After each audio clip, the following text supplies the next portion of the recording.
모세가 그의 장인 이드로에게로 돌아가서 그에게 이르되 내가 애굽에 있는 내 형제들에게로 돌아가서 그들이 아직 살아있는지 알아보려 하오니 나로 가게 하소서. 이드로가 모세에게 평안히 가라 하니라. 여호와께서 미디안에서 모세에게 이르시되 애굽으로 돌아가라. 내 목숨을 노리던 자가 다 죽었느니라. 모세가 그의 아내와 아들들을 나귀에 태우고 애굽으로 돌아가는데 모세가 하나님의 지팡이를 손에 잡았더라. 여호와께서 모세에게 이르시되 네가 애굽으로 돌아가거든 내가 네 손에 준 이적을 바로 앞에서 다 행하라. 그러나 내가 그의 마음을 완악하게 한즉 그가 백성을 보내주지 아니하리니 너는 바로에게 이르기를 여호와의 말씀에 이스라엘은 내 아들 내 장자라. 내가 네게 이르기를 내 아들을 보내주어 나를 섬기게 하라 하여도 네가 보내주기를 거절하니 내가 네 아들 네 장자를 죽이리라 하셨다 하라 하시니라. 모세가 길을 가다가 숙소에 있을 때에 여호와께서 그를 만나사 그를 죽이려 하신지라. 십보라가 돌칼을 가져다가 그의 아들의 포피를 베어 그의 발에 갖다 대며 이르되 당신은 참으로 내게 피 남편이로다 하니 여호와께서 그를 놓아주시니라. 그때 십보라가 피 남편이라 함은 할례 때문이었더라. 여호와께서 아론에게 이르시되 광야에 가서 모세를 맞으라 하시매 그가 가서 하나님의 산에서 모세를 만나 그에게 입맞추니 모세가 여호와께서 자기에게 분부하여 보내신 모든 말씀과 여호와께서 자기에게 명령하신 모든 이적을 아론에게 알리니라. 여호와께서 아론이 가서 이스라엘 자손의 모든 장로를 모으고 아론이 여호와께서 모세에게 이르신 모든 말씀을 전하고 그 백성 앞에서 이적을 행하니 백성이 믿으며 여호와께서 이스라엘 자손을 찾으시고 그들의 고난을 살피셨다 함을 듣고 머리 숙여 경배하였더라. 아멘. 우리가 어제도 나누었던 것과 같이 그 이드로라고 하는 그 인물은 그 이방의 남은 자를 이렇게 예표하고 있죠. 그 모세가 호렙산에서 하나님을 만나고 하나님께로부터 사명을 받은 이후에 그의 장인 이드로에게 와서 이제 나로 가게 하소서라고 하는 그 부탁을 합니다. 이드로가 아주 흔쾌하게 모세에게 평안히 가라 이렇게 말을 하는데요. 사실 이게 당연한 일인 것 같고 또 쉬운 그러한 상황인 것 같지만 절대로 그렇지 않습니다. 그 이드로와 비교되는 인물이 가까이는 지금 이 애굽의 바로 왕의 그 완악함을 보게 되고요. 또 야곱의 삼촌인 라반도 야곱을 보내지 못하죠. 이드로의 양떼를 친 지가 지금 목자로서 모세가 살아간 지가 40년입니다. 모세 나이가 80입니다. 그냥 이렇게 살다가 죽어야 된다라고 하는 것이 좀 일반적인 어떤 견해이고요. 또 더 나아가서는 이제 이해관계가 얽혀 있지 않습니까? 그러니까 그 모세를 보내면 이제 우리 양떼는 어떻게 하느냐라고 하는 그 아주 일차적인 그런 문제가 걸리게 될 수도 있는 것이죠. 실은 우리가 그 바로 왕이 그 히브리 노예들을 왜 못 보냅니까? 왜 마음이 완악해졌을까요? 물론 하나님께서 완악하게 하신 것도 있습니다만은 노예에게 결박당해 있기 때문에 그렇습니다. 그러니까 왕으로서 내가 저들을 다 부리고 있다라고 생각하는 어떤 그 착각이지만 실제로는 그들에게로부터 자유함이 없는 것이죠. 왜냐하면 그들을 보내면 귀족이나 왕은 설자를 읽습니다. 그 토대 위에, 그러니까 누군가를 내가 결박하는 그 토대 위에 또 자기 자신도 결박당해 있다라고 하는 것이죠. 그것이 굉장히 무서운 것입니다. 그 무서움 가운데서 우리가 빠져나올 수 있어야 이 바로 왕의 그 완악함이 아닌 이드로의 자유함 가운데로 나아갈 수가 있게 됩니다. 어떻게 해서 자기 딸과 자기 사위를 그렇게 쉽게 보낼 수 있었을까요? 라반처럼 그렇게 이 마음이 굳어져서 오랫동안 붙잡아 놓고 싶은 생각이 왜 사람인 이드로에게도 없었을까요? 히브리서 11장 13절에 보면 믿음의 사람들은 다 믿음을 따라 죽었으며 또 땅에서는 외국인과 나그네였음을 증언하였나니 그들이 이같이 말하는 것은 자기들이 본향 찾는 자임을 나타냄이라 이렇게 말씀을 하시고 있습니다. 그러니까 우리가 이 세상 가운데 이 땅 가운데서 내가 어디에 고착된다 라고 하는 것에 대해서 아주 깊이 경계해야 됩니다. 그러니까 나는 여기에다가 뼈를 묻겠다. 물론 그건 하나님께서 우리 가운데 주신 어떤 충성의 사명 가운데 있을 수 있는 일입니다. 지켜야 되는 사명이 있는 경우도 있습니다만 그것 역시도 하나님의 뜻에 따라서 내가 언제든 사람을 보낼 수 있고 또 나 자신이 이동할 수 있다. 나그네와 같이 그렇게 변화될 수 있다라고 하는 이 믿음의 어떤 가변성, 그러니까 하나님이 변화시키실 때 언제든 변화될 수 있다라고 하는 이러한 그 믿음의 유연함이 우리 가운데 필요합니다. 자기 의에 갇히고요.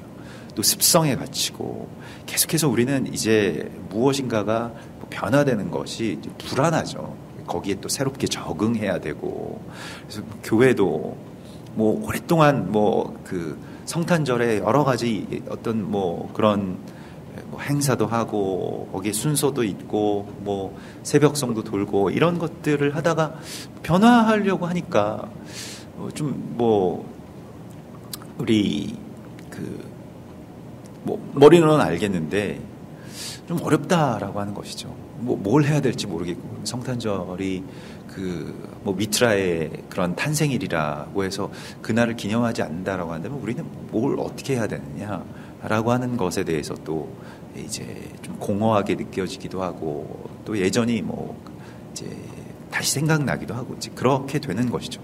근데 중요한 것이 있습니다. 하나님께서 그렇다고 하더라도 하나님께서 그렇게 옮겨지라고 그러니까 새 술을 부을 새 부대가 되라고 말씀하실 때 그렇게 변화될 수 있는 것 그것이 이제 한우카에 우리 가운데 주신 어떤 한 주요한 메시지였습니다. 그러니까 그 성막에 수레 바퀴를 다는 것과 같은 그 봉헌이죠. 성막이 봉헌된다는 것은 성막이 건설돼서 여기 영원히 아주 자손 만대까지 영원히 있을 것입니다라고 선포하는 것이 아니라 오히려 이 성막은 하나님의 뜻에 따라서 움직여야 됩니다. 더 나아가야 됩니다. 하나님의 시간에 따라서 더 변화돼야 됩니다. 라고 하는 것을 선포하는 것이 오히려 성막의 봉헌이었다. 성막을 온전하게 하나님께 드리는 것이었다. 라고 하는 것을 우리가 오늘날에 보아야 됩니다. 그래서 뭐 때로 하나님께 어떤 봉헌 예배를 할 때가 있죠. 뭐 이 입당 말고 그렇게 하나님께 완전하게 이 교회가 봉헌됐다라고 하는 건 뭐 대부분 다 교회에서 이제 건물을 지을 때 뭐 빚을 다 갚으면 이제 하나님께 봉헌됐다라고 뭐 그렇게 그 선포하는 그런 예배를 따로 드리곤 하는데요. 사실 빚이 중요한 것이 아니고 빚을 뭐 지면 우리가 참 성경적이지 않습니다만은 그것을 두고서라도 우리가 정말로 하나님의 뜻에 따라서 변화될 수 있는 상태가 되었는가 이것이 하나님께 내가 봉헌되었는가 아닌가라고 하는 것에 어떤 기준점이 된다는 것을 우리가 다시 한번 생각을 해야 됩니다. 그래서 땅에서는 나그네임을 증언하는 삶이 그 본향 찾는 자의 삶인 것이고요. 이드로에게는 이러한 습성이 이미 있습니다. 이드로는 이렇게 준비되어 있는 자입니다. 그래서 그 이드로의 자녀들도 다 이에 대해서 이렇게 교육받고 또 이렇게 깨어있기에 양육받은 자들인 것을 보게 됩니다. 십보라를 비롯해서 이제 나중에 보면 이제 뭐 그 이드로의 아들들이 그러니까 모세의 처남들이죠. 나중에 광야에 이스라엘 백성들을 인도하는 눈이 될 뿐더러 나중에 가나안 땅에 들어가서도 가나안 땅에 그 유대인들과 같이 살지 않고요. 그 유다 지파 근처에 이렇게 살면서 그 근처 광야에 살면서 이들의 어떤 결정적인 순간순간마다 나타나서 도와주고 또 함께하는 것을 우리가 보게 됩니다. 그래서 사사기서 1장에 보면 사사기 시대까지 이제 올라가게 되는데요. 그 사사기서 1장 16절에 보면 모세의 장인은 겐 사람이라 이렇게 되어 있습니다. 그의 자손이 유다 자손과 함께 종려나무 성읍에 올라가서, 그러니까 여긴 종려나무 성읍은 여리고죠. 여리고 지나면 이제 남방 유다 땅이 이르게, 여리고를 지나가면 유다 광야가 나오고요. 그 유다 광야 끝에 예루살렘이 있는 것입니다. 거기가 이제 유대인들이 사는 곳이고요. 종려나무 성읍을 지나쳐서 유다 광야에 이르러 그곳에 거주하니라 이렇게 되어 있습니다. 그러니까 거기에서 이제 나중에 이제 헤벨이라고 하는 그러한 그 사람이 그의 아내가 또한 이 적그리스도의 군대 장관의 이 관자놀이를 그렇게 쳐서 죽게 하는 그러한 일들이 있죠. 그래서 이 이방의 남은 자로서 이 겐 족속들이 다 계속해서 유대인들과 연합하고 결국에는 이제 이스라엘과 연합하는 그 이방의 남은 자로서의 그 정체성을 계속 그 자손들이 이어갑니다. 역대상 2장 55절에 보면 우리가 알고 있는 그 야베스가 나오죠. 이 야베스의 기도의 바로 야베스입니다. 그런데 그 야베스가 여기 야베스에 살던 서기관 종족이라고 되어 있습니다. 그러니까 이 야베스에 살던 사람들이 이제 서기관 종족인데 이들은 이제 말씀을 보존하기 위해서 필사적으로 필사하는 자들입니다. 그런데 디랏 종족과 시므앗 종족과 수갓 종족이니 이는 다 레갑 가문의 조상 함마색에서 나온 겐 종족이더라. 그러니까 누굽니까? 이드로의 아들들이라는 거예요. 이드로의 아들들이 이 야베스에서 서기관으로서 살면서 그들은 뭐 어떤 이 관직에 오른 서기관들이 아니고요. 말씀을 계속해서 보존하기 위해서 쓰고 또 연구하고 깨어있는 이방의 남은 자들로서 유다 광야에 거주하는 그런 하나님의 아주 비밀한 그래서 이제 이사야서에서는 그것이 마광원 화살이라고 말씀하시는 아주 잘 갈려진, 그래서 아주 잘 갈려진 어떤 그 화살촉과 같아서 그렇게 갈아서 하나님은 어떻게 하시느냐, 그의 전통에 화살통에 숨기신다라고 말씀을 하십니다. 숨은 병기들인 것이죠. 이들이 이제 이드로와 그 이방의 남은 자들의 모습인 것이고요. 이것이 깨어있다라고 하는 것의 어떤 본질이라고 할 수가 있겠습니다. 그러니까 모세가 이렇게 보냄을 받을 수 있는 것, 이렇게 평안히 가라라고 축복을 받으면서 축복 가운데 보냄을 받을 수 있었던 것은 그의 장인이 깨어있는 자였기 때문에 그렇다는 것입니다. 깨어있어야만 우리가 다른 것에 묶이지 않을 수가 있습니다. 우리가 어떤 것에 결박당하고 내가 자유함이 없다라고 하는 것은 그냥 자유함이 없는 게 아니고요. 깨어있지 못해서 그런 겁니다. 지혜가 부족하고 지식이 부족하게 되면 헛된 것에 묶일 수가 있습니다.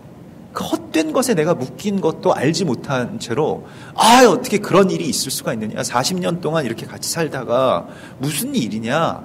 그래서 중요하지 않은 것. 사실은 이 하나님의 이 구속사의 역사가 진행되는 데 있어서 이 양떼를 누가 돌보고 모세가 없으면 이제 양떼 돌볼 사람이 없어서 큰일 났다. 이게 무슨 상관입니까? 그냥 양떼를 팔아버리기도 되고 아니면 다 잡아먹어도 되고 하나님께서 역사하시는 그런 일들 가운데 중요한 것을 중요하게 생각하지 못하게 하는, 그러니까 가치를 제대로 그렇게 그 가치에 대한 이 지혜가 없게 되면 가치가 아닌 것, 별거 아닌 것에 묶여서 노예가 되어버리게 되는 것입니다. 지금 중요한 일이 무엇인지에 대해서 이들은 알고 있는 거예요. 이게 지혜이고요. 그래서 이게 우리 이방인들이 가져야 될 지혜이고, 마지막 때에 깨어있는다라고 하는 것은 누가복음 21장 34절에서도 너희는 스스로 조심하라. 그렇지 않으면 방탕함과 술 취함과 생활의 염려로, 사실 방탕함과 술 취함 이거는 내 일이 아니다라고 생각하실 많은 분들이 있습니다만은 이것과 같은 레벨의 일이 무엇이냐면 생활의 염려라는 거예요. 우리가 다 이 방탕함에 빠져 있습니다. 생활의 염려로 마음이 둔하여지고 뜻밖의 그 날이 덫과 같이 너희에게 임하리라. 덫이 된다는 거예요. 그러면 그 날에 대한 기쁨이 없어지고요. 소망이 없어지게 됩니다. 이러므로 너희는 장차 올 이 모든 일들을 능히 피하고 인자 앞에 서도록 항상 기도하며 깨어 있으라. 기도할 때에 깨어 있을 수 있다라고 말씀을 하십니다. 오늘날 어떤 종말론의 교사들이라고 자처하는 굉장히 어떤 신학적인 배경도 약하고 뭐 이상한 어떤 근거가 없는 어떤 그런 종말론에 대해서 선포하는 분들이 뭐 몇몇 분들이 계십니다. 뭐 유튜브에서도 활동하고 뭐 이런 뭐 기도회도 열고 이런 분들이 계시는데 굉장히 조심스러운 말씀입니다만 뭐 하나님께서 또 그 안에서도 사용하시는 것이 있고 은혜도 있겠습니다만은 거기에서 이제 기본적으로 갖고 있는 어떤 그 기조가 무엇인지를 우리가 잘 파악을 해야 되는데요. 그런 것들이 이제 염려, 그러니까 두려움들을 이렇게 조장하고 또 두려움은 반드시 분노를 수반합니다. 분노와 증오. 그래서 뭐 썩었다. 뭐 한국 교회가 다 썩고 뭐 목회자들은 다 뭐 사기꾼들이고 뭐 성적으로 타락하고 뭐 선교사들은 뭐 재정적으로 다 문제가 있다. 물론 일부 그런 분들이 있고 넘어진 분들이 있고 시험을 이기시지 못한 분들이 있습니다만은 애통해하고 안타까워하고 뒷걸음질 쳐 들어가서 그것을 그 치부를 가리고 기도해야 될 그 사명을 그 기도를 완전히 바꾸어 가지고요. 저주하고 폄하하고 그러면 뭐 자기는 이 완전하다라고 하는 것처럼 이렇게 착각하게 만드는 그러한 기조들로 이 종말론이 가서는 안 됩니다. 종말론이라고 하는 것은 우리가 기도함으로 깨어 있고요. 주님이 말씀하실 때에 움직일 수 있고 또 주님이 말씀하실 때에 언제든지 자기의 것을 내놓을 수 있는, 자기의 것을 포기할 수 있는 가치를 알아보는 눈을 갖는 것이 종말론이지 누구를 폄하하고 비난하고 그거 뭐 누가 모릅니까?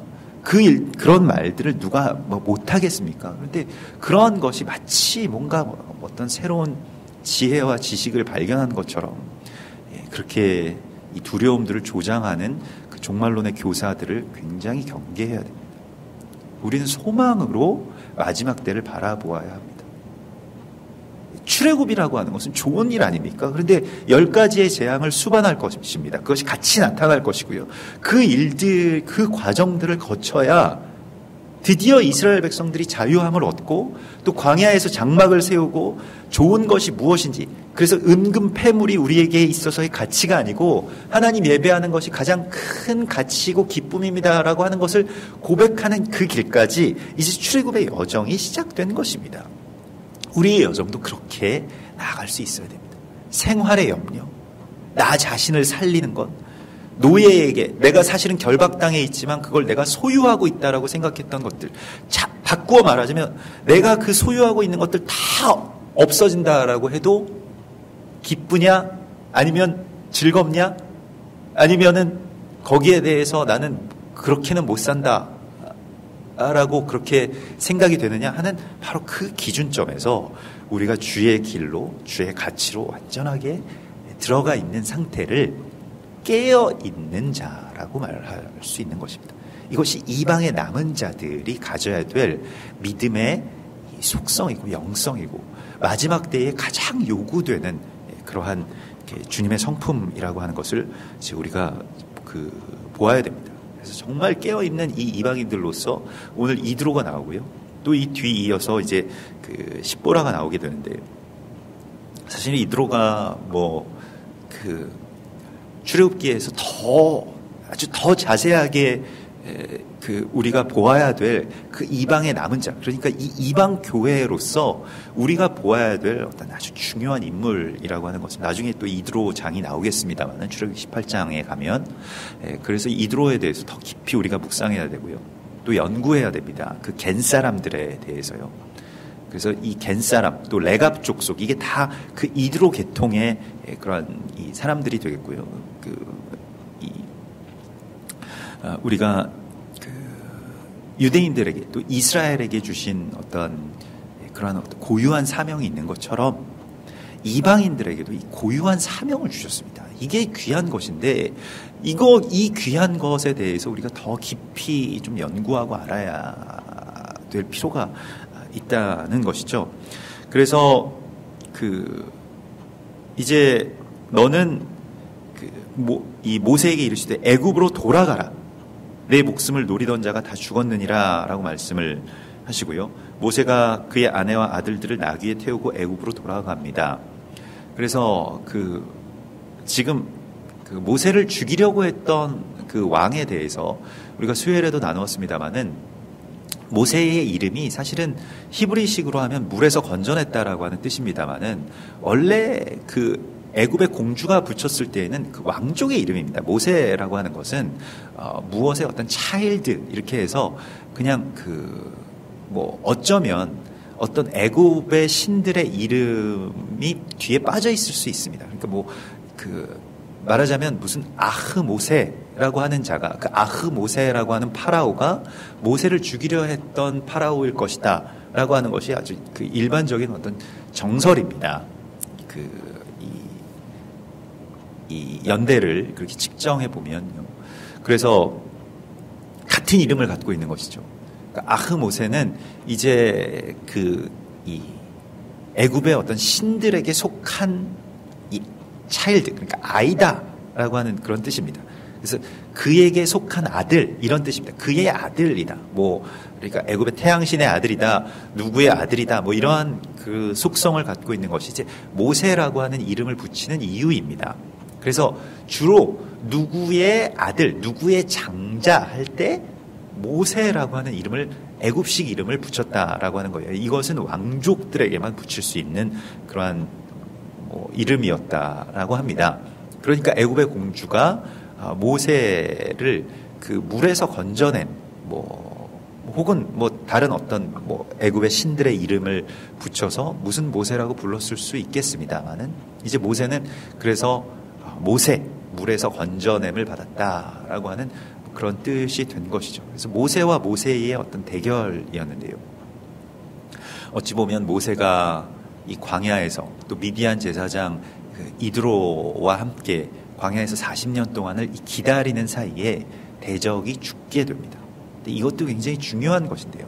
사실은 이 끝까지 견디는 자, 살아남는 자, 40년 동안 이 일들을 지속할 수 있는 것도 대적을 이기는 굉장히 중요한 전략이라고 하는 것을 우리가 알아야 됩니다. 시간이 필요하기도 한 것이죠. 그때 하나님께서 그냥 확 치셔가지고 대적이 죽을 수도 있지만은 40년을 그저 기다리다 보면 대적이 어느새 죽었다. 너를 죽이려던 자가 이미 죽었다라고 말씀하시는 주님의 음성을 우리가 들을 수도 있는 것이죠. 그래서 끝까지 견디는 자, 또 끝까지 살아남는 자, 그리고 기다릴 수 있는 자가 되라고 주께서 오늘 우리에게 말씀을 하십니다. 그래서 다시 그곳으로 돌아가라, 애굽으로 돌아가는데 20절에 보면 참 문학적으로 좋은 어떤 그런 표현인데 모세가 하나님의 지팡이를 손에 잡았더라. 하나님의 지팡이가 됩니다. 그의 손에 들려 있었던 바로 그 목자의 지팡이, 그게 이제 뱀으로 변하고요.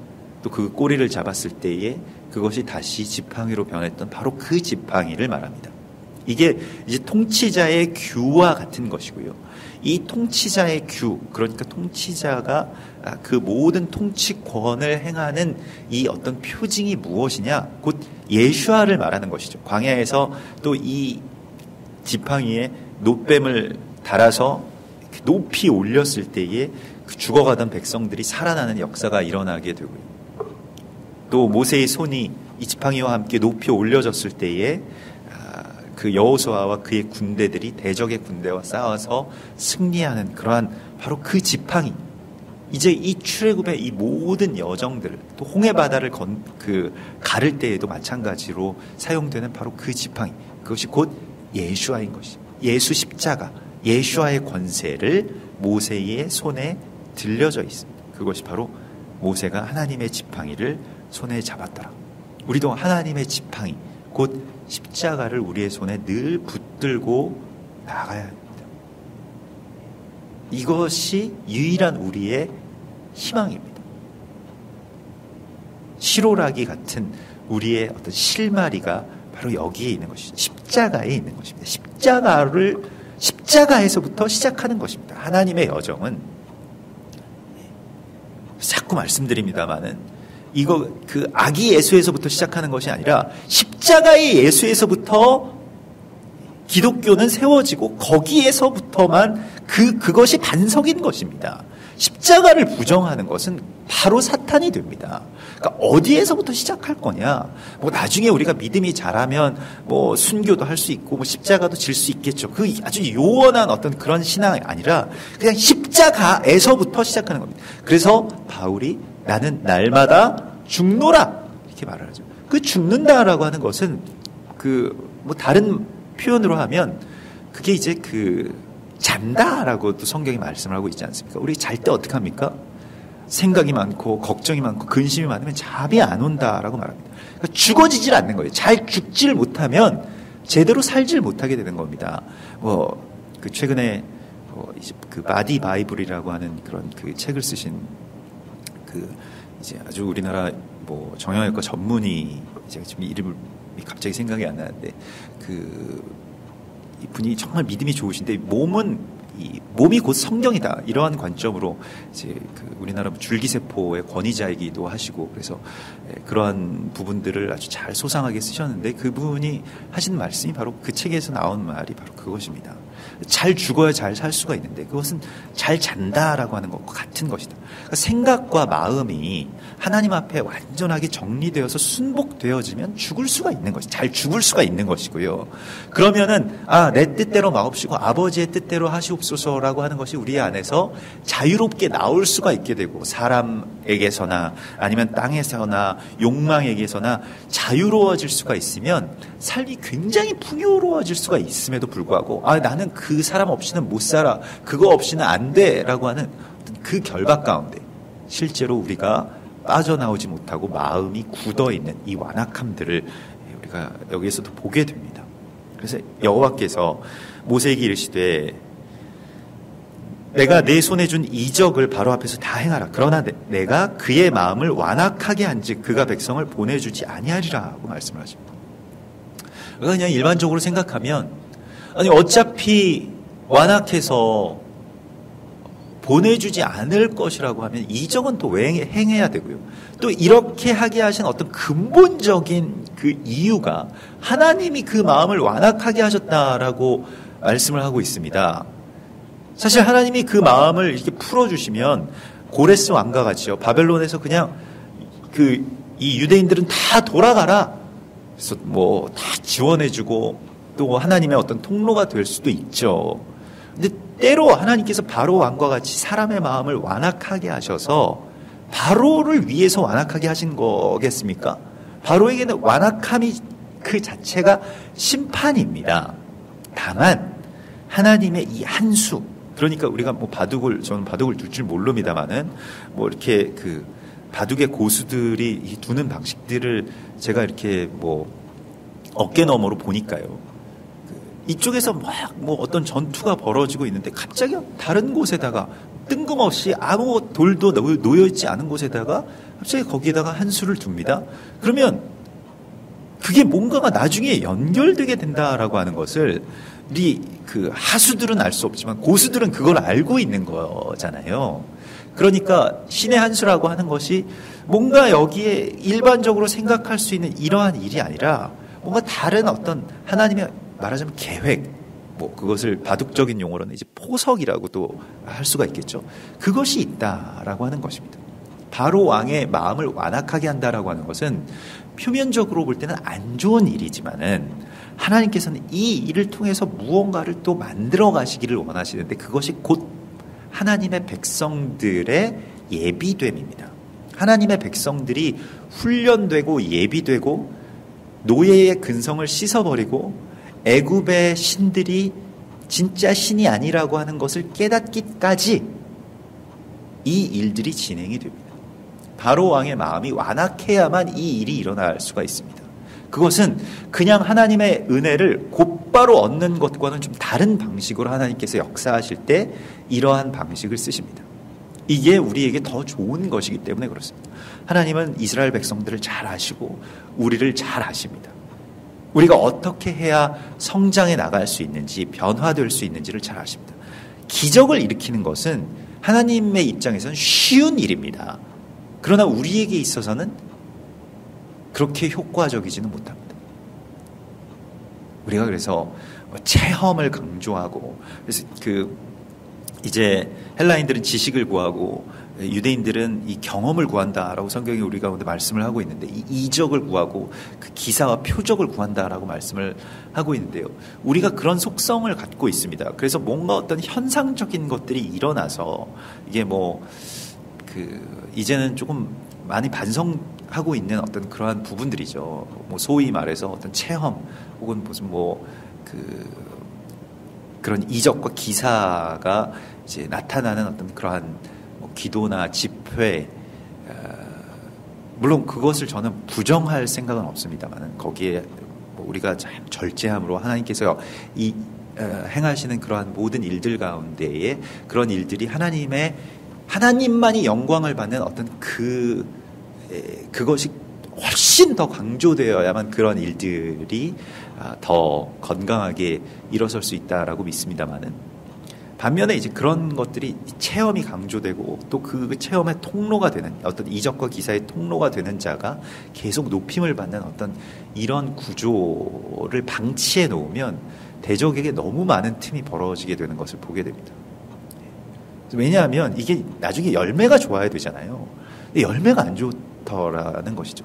대부분의 경우에는 리더십이 큰 상처를 받습니다. 그런 통로가 되었던 사람들이 높임을 받게 되고 재물을 얻게 되고 성적으로 타락하게 되고, 이런 일들이 실제로도 일어날 수가 있는 어떤 그 틈이 되기 때문에 굉장히 경계해야 되고요. 정말로 내가 거기에서 나 자신을 드러내지 않고 하나님이 행하시는 일들로서 이것을 하려고 하는 어떤 그 구조를 만들어 놓지 않으면, 예수님이 그렇게 구조를 만들어 놓으셨거든요. 예수님 하나님의 아들이심에도 불구하고 그 구조를 만들어 놓으셨는데 어떻게 하냐면, 이적과 기사를 행하신 이후에 거기를 떠나십니다. 도망가세요. 막 배 타고 제자들 재촉해가지고 막 도망가십니다. 굉장히 중요한 지혜를 우리가 이적과 기사에 가려서 거기에 내가 눌러 앉는다? 그래서 사람들이 막 나를 존경하고 내가 대단한 사람인 것처럼, 아무것도 아닌 것이거든요. 그냥 깡통인 것에 불과하거든요. 그냥 어떤 통로, 그것도 잠시 하나님께서 사용하시고, 때로 거기에서 그런 이적과 기사를 행하던 사람들이나 아니면 경험하던 분들이 그거 갑자기 사라졌을 때의 그 공허감, 또 그게 정말 힘든 것입니다. 믿음이 건강하게 그렇게 자라기 위해서는 때로는 하나님께서 마음을 완악하게 하셔서 응답하지 않으시고, 또 그 순간을 견디고, 모세가 40년을 광야에서 이 처가살이 했잖아요. 이런 일들이 그냥 간과되어 버립니다. 하나님 그냥 다 기적을 일으키시는 분, 그냥 뚝딱뚝딱 하면 다 고치시고 살리시고 돈도 주시고 막 사업도 잘 되게 해주시고 운빨이 막 상승하게 해주시는 분으로 착각하게 만든다는 것입니다. 그러실 수 있는 분이시지만 많은 경우에 그러시지 않는 분이시기도 하다라고 하는 것을 우리가 알아야 됩니다. 바로 왕의 마음을 왜 완악하게 하십니까? 굉장히 중요한 그 지혜들을, 사실 우리가 어떻게 보면 우리에게 있어서도 그런 마술에 대한 욕망이 있죠. 그러니까 그런 것들을 잘 제어하지 못하고 절제하지 못하는 우리들을 하나님께서 좀 훈련시키시고요. 사실은 바로 왕 그냥 한 번에 치시고 하나님이 이스라엘 백성들을 애굽에서 건져내실 수 있습니다만, 그렇게 하지 않으시고 10가지의 재앙, 그 기간 동안 애굽에서 이스라엘 백성들이 이 종말의 시간을 견뎌내면서 무언가 하나님의 백성으로 거듭나게 되는 과정들이 있는 것이죠. 그래서 종말의 재앙이 필요한 것입니다.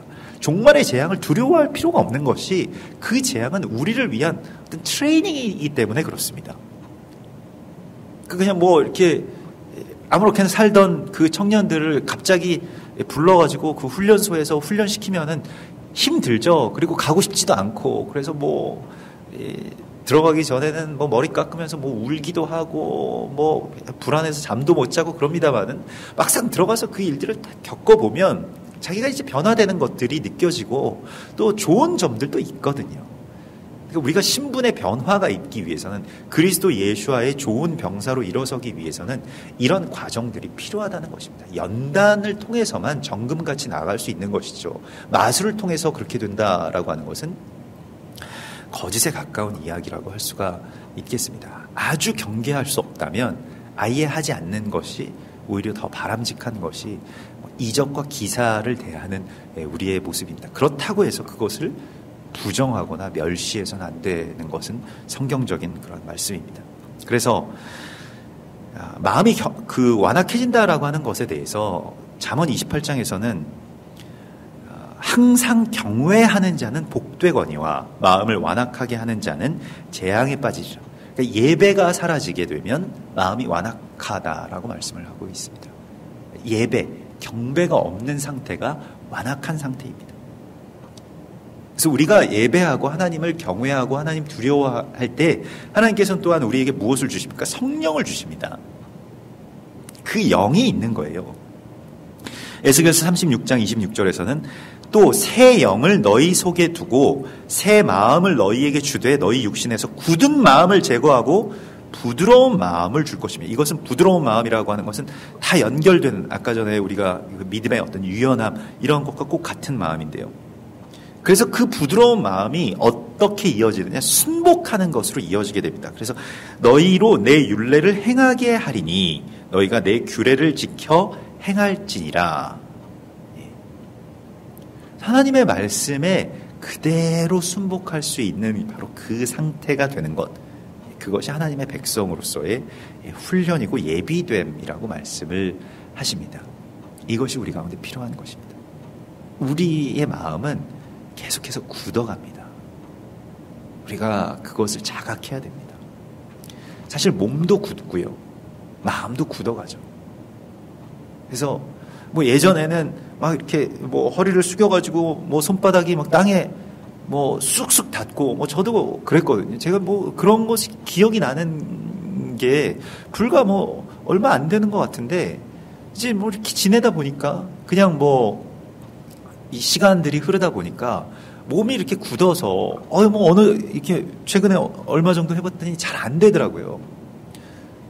그런 것과 마찬가지로 살다 보면 생활의 염려나 또 여러 가지 어떤 그런 상황들이나 또 나의 어떤 경험들이나 특별히 내 의나 이런 것들이 오히려 나를 굳게 할 수 있다라고 하는 것에 대해서 자각해야 됩니다. 그래서 마음에 이 부드러움을 위해서 새 영을 받으라고 주께서 말씀을 하시고요. 우리가 이것을 구하여야 됩니다. 모세도 자기의 오랫동안의 이 광야에서의 삶에서 빠져나오기까지 어떻게 보면 하나님께서 타도 타지 않는 떨기나무 아래에서 말씀하시던 것에서 조금씩 모세가 모세되는 이야기가 이제 앞으로 펼쳐지게 됩니다. 굉장히 소극적인 사람이고 패배감에 절어 있는 사람이라고 하는 것을 우리가 이제 어제 말씀에서도 보게 되었습니다만은 그럴 수밖에 없는 환경이었겠죠. 우리도 마찬가지로 여기에서 빠져나오는 삶은 결국 우리의 마음을 부드럽게 하는 것이고, 하나님이 인도해 주세요. 그러면 이제 성령이 우리 가운데 오시기 전에 우리가 손에 들어야 될 것은 바로 그 십자가, 내가 죽어야 되는 것. 아주 평안하게 그냥 죽으면 되는 것이죠.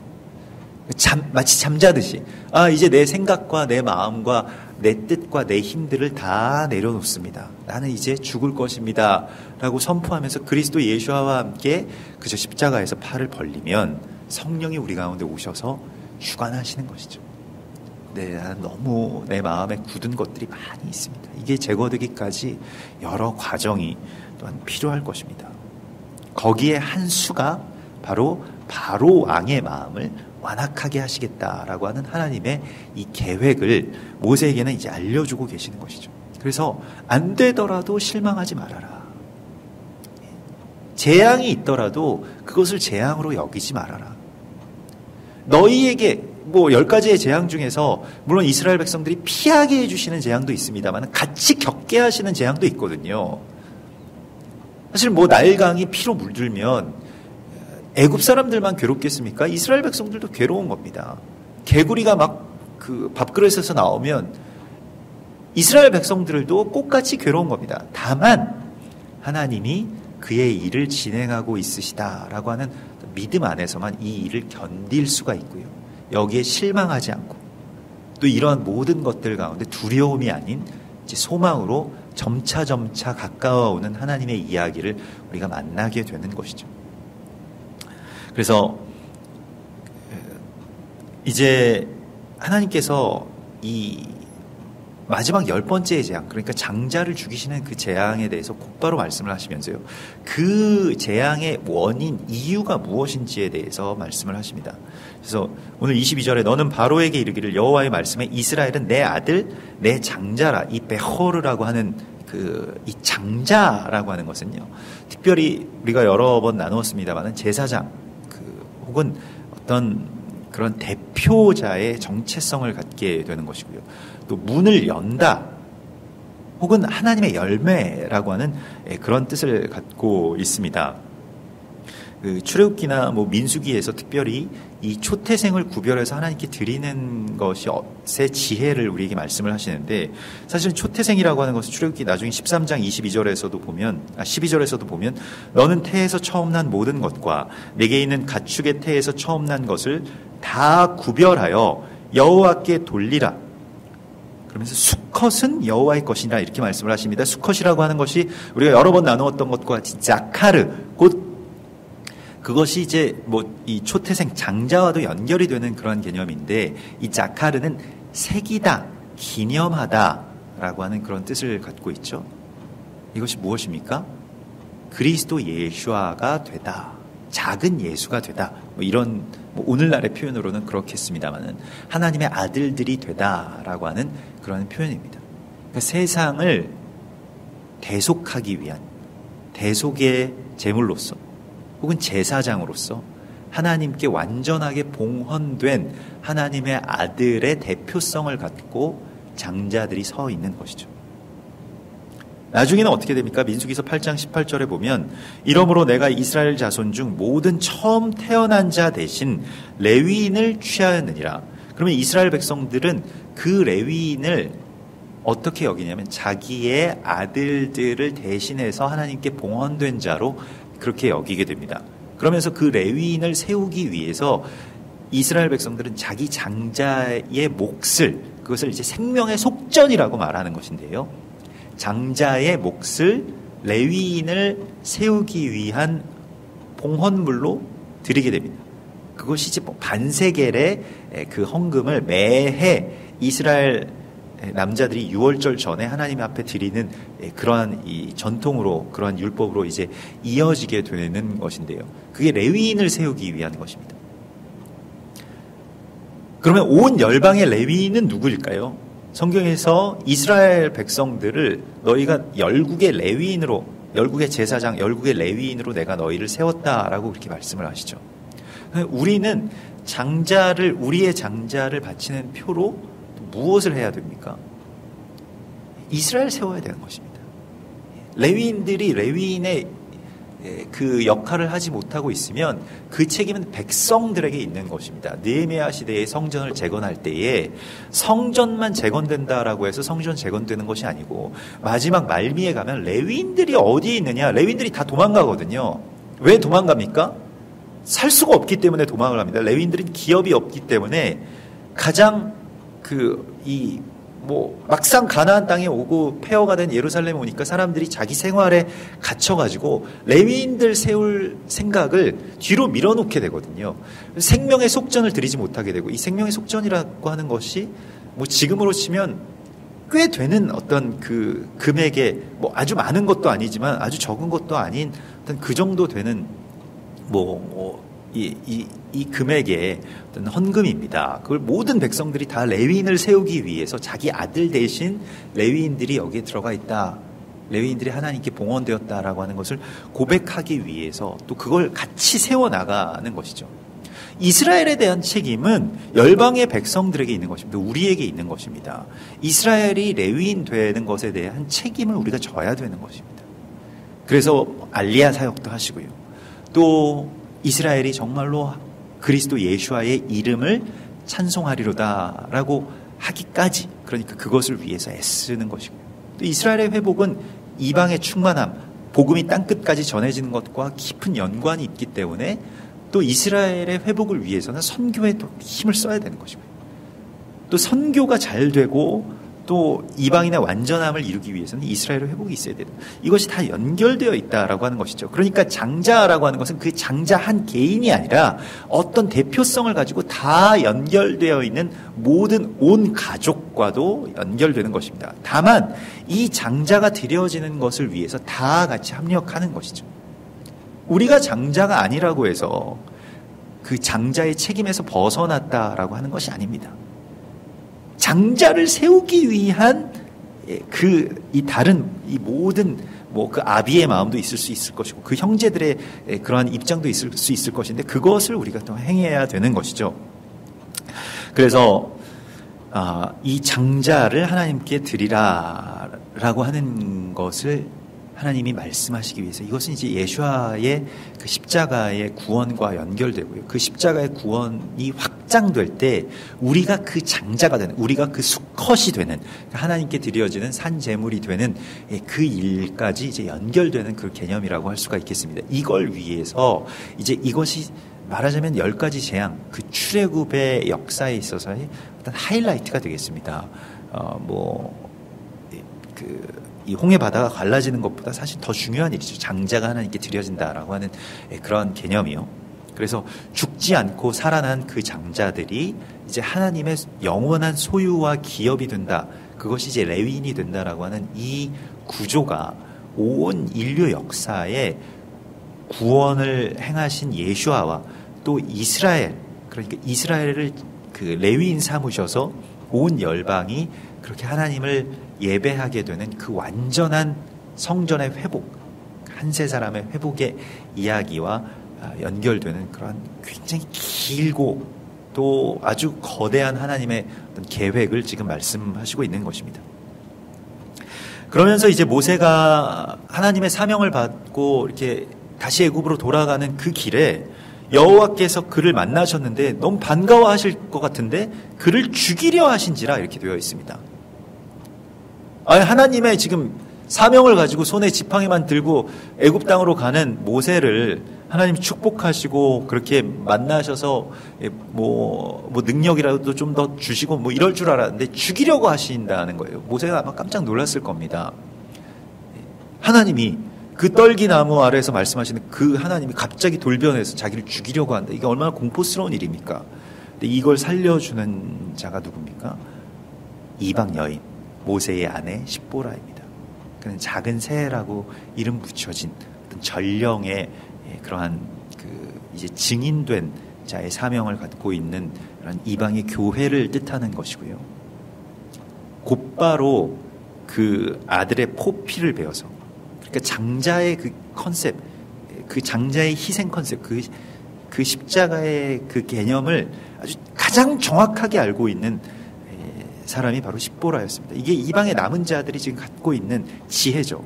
우리만 알고 있는 지혜입니다. 모세는 아직 알지 못합니다. 이 지혜 가운데 나중에 들어오겠지만은 아직 모세는, 아직 유대인들은, 아직 이스라엘은 알지 못하는 이 이야기를 우리는 알고 있습니다. 바로 무엇입니까? 당신은 나의 진정한 피 남편이다. 이 블러드 허스밴드 이렇게 되는 것인데요. 피의 남편이라고 하는 것, 그 할례의 개념을 정말로 이와 같이 정확하게 알고 있는 사람이 어디 있습니까? 이게 그냥 율법주의적인 것이 아니라 이게 십자가를 말하는 것이고요. 우리의 신랑 되신 예수 그리스도의 피 흘림이 없이는 당신들 살 수 없습니다. 모세가 살 수가 없어요. 모세 죽을 수밖에 없습니다. 율법으로서는 그냥 죽음에 이른다라고 하는 것밖에는 결론이 나오지 않는 이야기입니다. 하나님이 말씀하신 사명자 모세라고 할지라도 죽습니다. 죽게 되어 있는 거예요. 그런데 십보라가 돌칼을 가져다가 그의 아들의 포피를 베어 그의 발에 갖다 대며 이르되 당신은 참으로 내게 피난편이로다.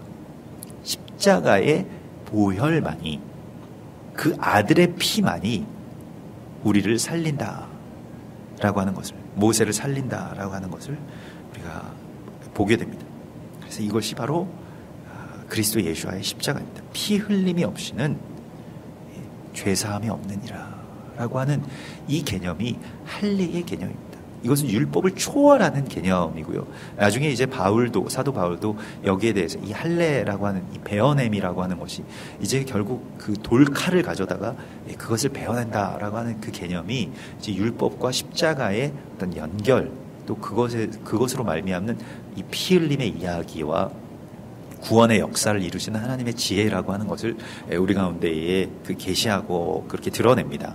그래서 이러한 지혜, 이러한 그 십자가의 보혈의 지혜를 미리 깨닫고 있는 신부로서 십보라가 있고요. 그것이 이방의 남은 자들인 우리가 가져야 될 사명입니다. 우리는 이 지혜가 있습니다. 우리는 이 컨셉을 지난 2000년 동안 깊이 깨닫고 연구하고 알아왔습니다. 그래서 피 흘림이라고 하는 것이 무엇인가? 할례의 피 흘림이라고 하는 것이 어떠한 것인지에 대해서 더 깊이 깨어있고 정말로 이스라엘을, 모세를 살리는 그 십보라와 같이 우리도 이스라엘을 살리고 또 그 죽어가는 사람들 앞에 이 포피를 베어서 던지는 것과 같은 이 복음, 십자가의 복음을 그렇게 제시할 수 있는, 전할 수 있는 그런 그 동역자가 되라고 주께서 말씀을 하시고 있습니다. 또한 이 모세와 아주 그 오랫동안 멀리 떨어져 있었던 아론이 광야에 가서 모세를 맞으라고 하시는 하나님의 말씀에 순종해서 그가 가서 하나님의 산에서 모세를 만나 그에게 입맞추니 이렇게 되어 있습니다. 입맞춘다라고 하는 것은 하자크라고 해서 단단하게 연합한다라고 하는 그런 뜻이고요. 그래서 함께 동역하게 되죠. 하나님의 말씀에 따라서 곧바로 그렇게 순종하게 됩니다. 아론도 참 믿음이 좋은 사람인데요. 나중에 이렇게 금송아지 사건 때 넘어지는 경우도 있습니다만은 참 성품이 굉장히 좋은 사람입니다. 보면 하나님이 말씀하실 때 이렇게 별로 이렇게 묻거나 정말 따지지 않고 하나님이 그렇게 하라고 하시면 그렇게 가서 그것을 아주 제대로 행하는 그러한 모습을 우리가 보게 됩니다. 이게 제사장의 성품이죠. 사실 제사장은 자기 생각이 많아서는 하기가 어렵습니다. 제사장이라고 하는 것은 사실은 그 돕는 사역을 하는 것이거든요. 그러니까 하나님이 하나님 되시도록 내가 사라지고 내가 거기에서 통로가 되고 거기서 그 자기 어떤 주장이나 이런 것들이 없고, 그래서 내가 제사장이니까 내 마음대로 다 해야 돼. 이거 가정에서 어떤 그 가장들이 가져야 될 그런 자세가 아닙니다. 아론 같이요. 또 나중에 이제 그 신약 시대에 가면 바나바라고 하는 사람도 있죠. 그래서 성품으로 또 잠잠함으로 묵묵함으로 그저 묵직하게 하나님의 말씀들을 그렇게 행하면서 많은 사람들에게 어떤 덕이 되는 그러한 존재들이 있습니다. 이것이 이제 모세와 함께 그렇게 하나님의 역사를 세워가는 그러한 그 연합이 되죠. 형제의 연합. 그것을 하나님이 오늘 우리에게 보여주시고요. 또 모세가 걱정한 대로 그런 일들이 무슨 있겠는인가, 그 노예들로서 그냥 연약한 마음으로 모세처럼 패배감에 젖어 있을 줄 알았던 그 백성들이 이미 준비되어 있습니다. 그래서 백성 앞에서 이 모든 말씀을 그 아론이 전하고 백성 앞에서 모세가 보여주라고 했던 그 지팡이랑 그 문둥병 이걸 보여주니까요. 백성들이 믿으며 여호와께서 이스라엘 자손을 찾으시고 그들의 고난을 살피셨다 함을 듣고 머리 숙여 경배하였더라. 이 경배의 마음을 이미 이 백성들에게 준비하고 예비시키고 있었던 이제 하나님을 모세가 또한 발견하게 됩니다.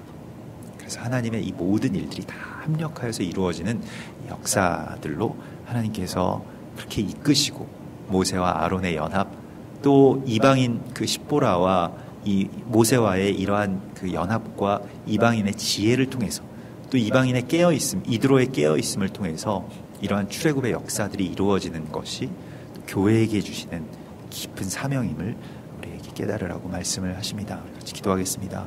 하늘에 계신 우리 아버지시여, 이름이 거룩히 여김을 받으시오며 나라의 임하옵시며 뜻이 하늘에서 이룬 것 같이 땅에서도 이루어지이다. 오늘날 우리에게 일용할 양식을 주옵시고 우리가 우리에게 죄 지은 자를 사해 준 것 같이 우리 죄를 사하여 주옵시고 우리를 시험에 들게 하지 마옵시며 다만 악에서 구하옵소서. 대개 나라와 권세와 영광이 아버지께 영원히 있사옵나이다.